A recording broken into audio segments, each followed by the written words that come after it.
શરૂઆતમાં કાર્યક્રમની પ્રપોઝલ મારી પાસે આવી ત્યારે સાવ ઓપન કરવાનું હતું, ગમે તે પૂછી શકે.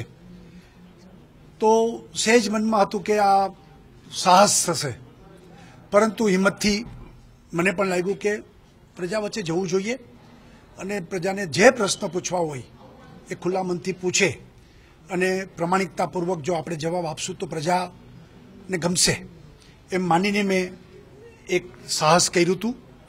પણ આજે મને એમ લાગે છે કે ખૂબ સારો અનુભવ રહ્યો, કારણ કે હવેના સમયમાં સોશિયલ મીડિયા અને ઇલેક્ટ્રોનિક મીડિયા એ બે વસ્તુ એવી છે કે સીધું પ્રજા સાથે જોડાવા માટેના સાધનો છે. તો ટ્વિટર દ્વારા લોકો વચ્ચે જોડાવાનું મને સૌભાગ્ય પ્રાપ્ત થયું. ભારતમાં આ પ્રથમ અનુભવ અને જાહેર જીવનની વ્યક્તિ તરીકે આ સૌભાગ્ય પણ મને મળ્યું, એટલે ખૂબ આનંદ થયો છે.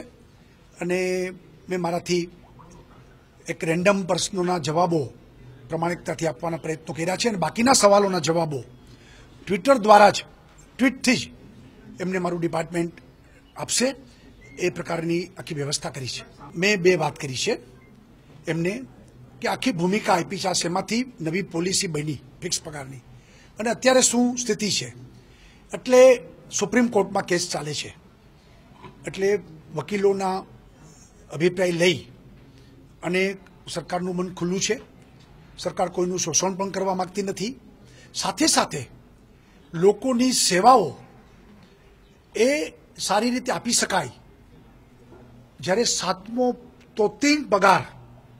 પગારપંચનો તોતિંગ પગાર જ્યારે સરકારની માથે આવ્યો હોય ત્યારે આમાંથી રસ્તા શું કાઢવા કે જેથી આ લોકોનું શોષણ પણ ન થાય અને સાથે સાથે સરકારને બર્ડન પણ ન પડે, એ રસ્તો કાઢવા માટેની વાત. પણ એક મેં વાત આજે જાહેરાત કરી છે એમાં કે ફરિયાદો એવી આવતી હતી શિક્ષકોની કે 5 વર્ષ પૂરા થયા હોય તો એ અમને પ્રોસિજરમાં કાયમી કરવામાં 5-6 મહિનાનો સમય લાગે છે.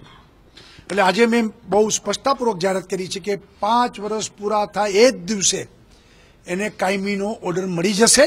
એ પ્રકારની મેં વહીવટી સૂચના આપી છે.